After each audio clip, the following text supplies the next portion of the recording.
Ya se los dije antes de ir a la pausa, el reportaje que nos presenta esta noche Fernando Díaz es digno de ser coleccionado y yo espero que usted lo pueda ver con sus hijos.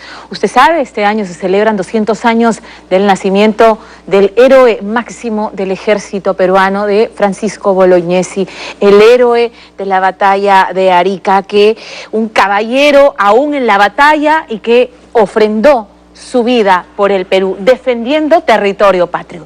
Y miren lo que ocurrió, miren este hallazgo fabuloso que lograron arqueólogos peruanos en el desierto de Tacna, y esa es la historia fascinante que nos cuenta en este año particularmente especial para el ejército peruano. Encontraron los restos de un soldado anónimo intacto 136 años después de que luchara en la llamada Batalla del Alto de la Alianza el 18 de mayo de 1880. Los arqueólogos lo han bautizado como Felipe, y esta batalla fue el preámbulo precisamente de esta gesta heroica de Francisco Bolognesi en el Morro de Arica. Fernando Díaz ha tenido el privilegio de conversar con la bisnieta de Francisco Bolognesi y también con los arqueólogos que nos muestran el cuerpo de este soldado anónimo bautizado como Felipe, que está intacto el uniforme y todas las pertenencias que hablan de esos días aciagos en que peruanos ilustres como Francisco Bolognesi pusieron el pecho por defender territorio patrio. Este es un reportaje imperdible de Fernando Díaz.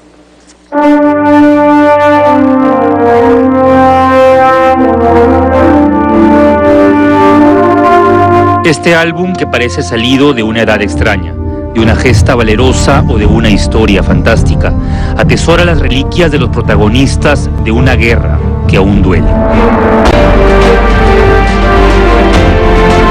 Siempre va a haber una foto, siempre va a haber un texto, un parte que puede cambiar lo que nosotros conocemos como historia.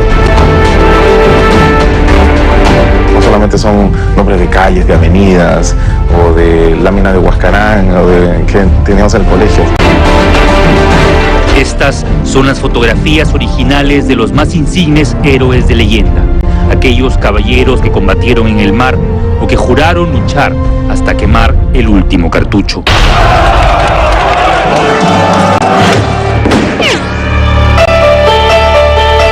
Esa generación de peruanos, todos ellos fueron héroes, porque fue una época dura para la nación peruana, para el Estado peruano, y hubo una generación de peruanos que dejaron todo y se fueron a defender lo que ellos consideraban su patria, ¿no? Con la misma mirada fija con la que desafió a los chilenos en 1880. Así se plantó frente a una cámara de fotos el coronel Francisco Bolognesi Cervantes.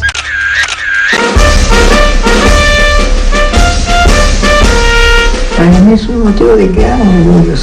No sabe cómo me encanta la idea de ser el descendiente de Bolognesi. Doña Ana María Bolognesi, bisnieta del héroe, es la descendiente más directa de este oficial del ejército peruano nacido en Lima en noviembre de 1816. Su memoria está tan intacta como la fina vajilla de plata que en vida usara el valeroso coronel. El padre del héroe salió de Génova, pero el apellido nunca era de Bolognesi. Retratado en cuadros enormes, perennizado en billetes antiguos y libros de escuela, Bolognesi es 200 años después un ícono de la historia. Es la primera vez que tengo ante mis ojos la foto del héroe máximo del ejército, tal cual, la que hemos visto todos en los libros. Sí. Y es emotivo, ¿sí? Porque de alguna forma el tocar esta foto es un nexo al pasado.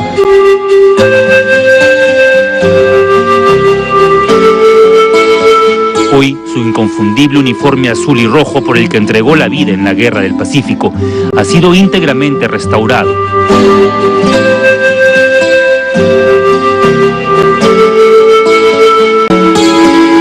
Y su casa del Jirón Cayoma, convertida en un museo. Se cumplen entonces 2 siglos de su natalicio, el bicentenario del patrono del ejército peruano. En esa época de aniversario por el tema de Bolognesi nos lleva a una reflexión, ¿no? De cómo estamos perdiendo quizá nuestra identidad más inmediata, porque porque nosotros le debemos a esta generación de peruanos el hecho de que tengamos la libertad, de que seamos lo que somos ahora, Perú. Nos podemos decir con orgullo que somos peruanos gracias a ellos.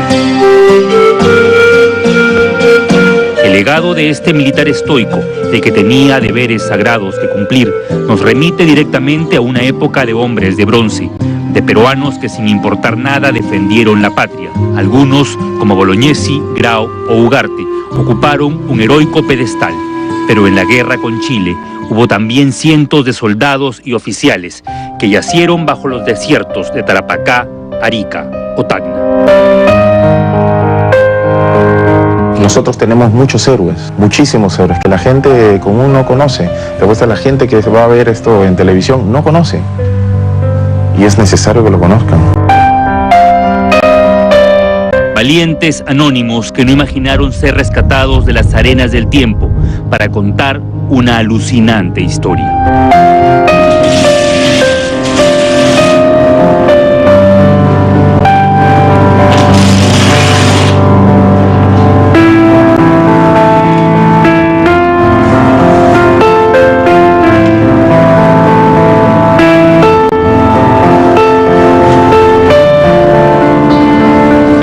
Primera vez que un oficial peruano de la Guerra del Pacífico es investigado. Incluso soldados de la época no han merecido todavía el tratamiento tan detallados. Ha sido bautizado como Felipe. En vida fue un valiente oficial que pudo haber tenido entre 29 y 30 años de edad. Su cuerpo recibió 3 disparos de bala. Los chilenos le arrancharon los botones y los distintivos militares, pero por su uniforme conservado de una manera impresionante, se sabe que perteneció al arma de infantería y que peleó en la batalla del Alto de la Alianza el 28 de mayo de 1880. Fue una batalla muy reñida, en la cual se impuso la cantidad de gente y la calidad del equipo chileno, ¿no? Tenían mucho mejores fusiles. El hallazgo de los restos de este oficial peruano, combatiente en la Guerra del Pacífico, ha abierto también un trabajo fascinante que todos los peruanos deben conocer. El hombre común y corriente que se enroló para defender el territorio nacional. Puede ser tu papá, mi hermano, nosotros mismos, ¿no? Que nos sentimos identificados en lo que es el peruano de a pie, peruano común y corriente, que cuando el Perú lo necesita, dijo: acá estoy.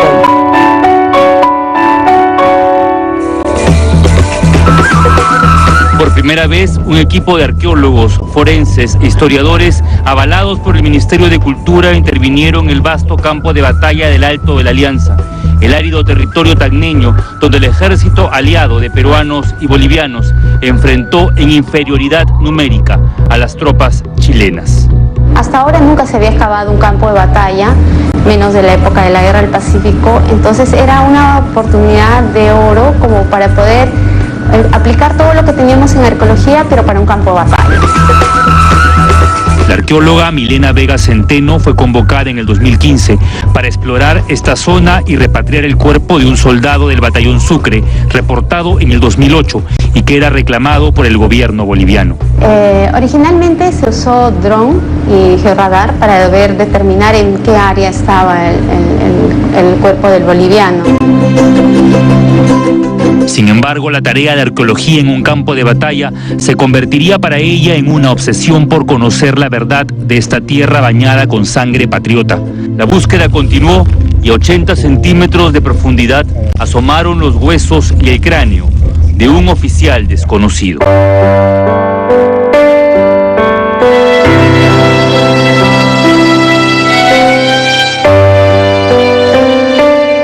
El estado de conservación ha sido bastante bueno, se puede decir, ¿no?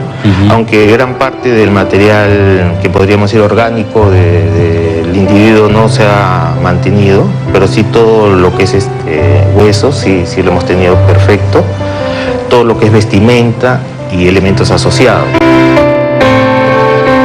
La momia del oficial mide 1,68 m, Conserva el cabello y la barba típica de aquellos peruanos en tiempos de guerra con Chile. Felipe, como lo llamó el equipo investigador, fue objeto de pruebas de ADN y un estudio forense que revelaría la cruenta forma en que murió. El cuello tuvo que estar en esta posición porque atraviesa esta parte de la mandíbula, atraviesa un par de vértebras cervicales, que son vértebras del cuello, afecta la primera costilla de este lado y se estampa en la clavícula partiéndola por la mitad. No se descarta que haya quedado malherido y que el tío de Gracia lo haya disparado el enemigo en el momento del repase, tratando de silenciar su vida, sin imaginar que 136 años después, su cadáver seguiría hablando. Después de la batalla, todos los materiales fueron revisados, las bolsas, todos los morrales que encontramos estuvieron vaciados y el material disperso por todo el área de excavación. Los arqueólogos encontraron cerca al cuerpo de Felipe balas de los fusiles de aquella época, una botella de licor para menguar el frío, una baraja de naipes, botones dispersos que ya restaurados han recuperado su brillo, pero también los botines que solían usar los oficiales del ejército de entonces. Cuando se ha visto este tipo de zapatos se pensaban que eran de mujeres, sí, ¿no? Pero luego hemos revisado la información histórica y fotos especialmente, y los oficiales peruanos usaban este tipo de zapatos, ¿no? ¿Esa era la moda? Sí, sí, mira, este es zapato de soldado. Este es el que se le daba a la tropa. Son dos calidades muy diferentes. El uniforme de Felipe corresponde al de un oficial de la reserva que debió haber sido de Guardia Nacional y que encaja en toda la descripción. Es un de paño, e incluso tiene un vivo que debe haber sido celeste o probablemente color dorado, como dicen el reloj, lo más probable es que haya sido celeste, lo cual nos indica que perteneció a una unidad de infantería. Pero en medio de todas esas reliquias dejadas bajo la estela de la muerte, había un morral de yute, una bolsa de tela donde Felipe guardaba, según los arqueólogos e historiadores, un documento invalorable. El haber encontrado este dibujo, esta ilustración de Huáscar, es fascinante. Es tal vez uno de los documentos de época originales más fabulosos que hayan podido haber, ¿no? Una libreta con pasta de cartón en cuya contratapa está dibujada en tinta china la silueta del insigne monitor Huáscar, la tumba del caballero de los mares, ya para ese entonces en manos chilenas tras el combate de Angamos. El dibujo en tinta del monitor Huáscar, hecho al detalle, por lo que se deduce que la persona que realizó este dibujo o estuvo en el monitor, tuvo la oportunidad de verlo o lo copió, pero se tomó la molestia de realizar los detalles. Para el fotógrafo Renzo Babilonia, estudioso de la fotografía de guerra, el dibujo es quizás el único registro gráfico del Huáscar y el contenido de la libreta de Felipe, un manual de caballerosidad que también se extinguió con el tiempo. Todos nos dimos cuenta que es un pequeño libro de urbanidad de la época. ¿Como un manual de Carreño? Casi como un manual de Carreño. Los jóvenes deben tomar asiento en la delantera de los coches, reservando el lugar más cómodo para las personas de mayor dignidad. En una reunión nunca seguirá la hora en alta voz porque es dar a entender que se está fastidiado. Los estudios podrían llegar incluso a la reconstrucción facial. Felipe fue parte de un ejército de casi 10.000 hombres y por la ubicación de su cadáver se presume que pudo haber integrado el ala izquierda en los batallones Huáscar o Victoria. El 28 de mayo de 1880, las tropas avanzaron de madrugada, decididas a atacar al invasor chileno. En esa zona existe bastante neblina, lo que se le conoce como la Camanchaca. La Camanchaca hizo que se perdieran en la inmensidad de la noche. O sea, en lugar de ir de frente a Sama, se bifurcaron por otro lado. Entonces no encontraron nada. Regresaron cansados, con hambre y con sueño. A las 8 de la mañana el ejército chileno les dio el encuentro. Fueron 7 horas de una lucha encarnizada que cambió nuestro destino, que cercenó nuestra frontera sur. Y aparte de esta batalla es que gana el ejército de Chile, nosotros perdemos Tacna y es sitiado Arica. La derrota del ejército aliado en el Alto de la Alianza, o también llamada Batalla de Tacna, llegó a oídos del viejo coronel Bolognesi,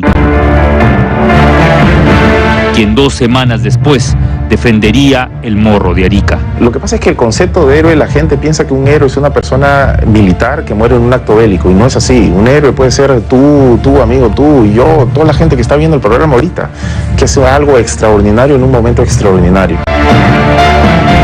Arica no se rinde, le dijo Bolognesi al emisario chileno Juan de la Cruz Salvo. Una réplica de la emblemática Casa de la Respuesta hoy se levanta en el Real Felipe del Callao, como símbolo de lo que vivió este militar criticado por algunos historiadores por haber conducido a sus hombres a la muerte, sabiendo la superioridad chilena. Esa es una interpretación muy mezquina, ¿no? Porque lo que está aquí jugándose es su vida.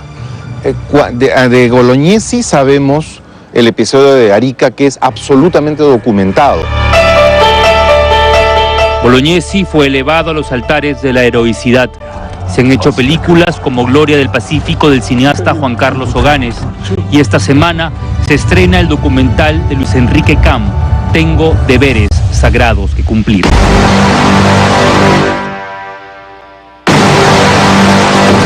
La Guerra del Pacífico, la Guerra del Salitre, se perdió no solo por el agotamiento de nuestro ejército, sino también por decisiones políticas que los dejaron solos. Vamos a cumplir 200 años, dentro de 5 años, de vida independiente, y preguntémonos, ¿nos hemos consolidado como una nación de cara al bicentenario, no? Felipe fue rescatado a tiempo antes de que los huaqueros o buscadores de tesoros arrebataran el uniforme, pertrechos y otros objetos de gran valor histórico. Hasta quemar el último cartucho. No fue una frase que se llevó el viento. El legado de Bolognesi sigue inspirando a oficiales y soldados del ejército, y su sangre derramada en Arica ha servido de tinta para narrar la historia de esta guerra, que aún no termina de escribirse.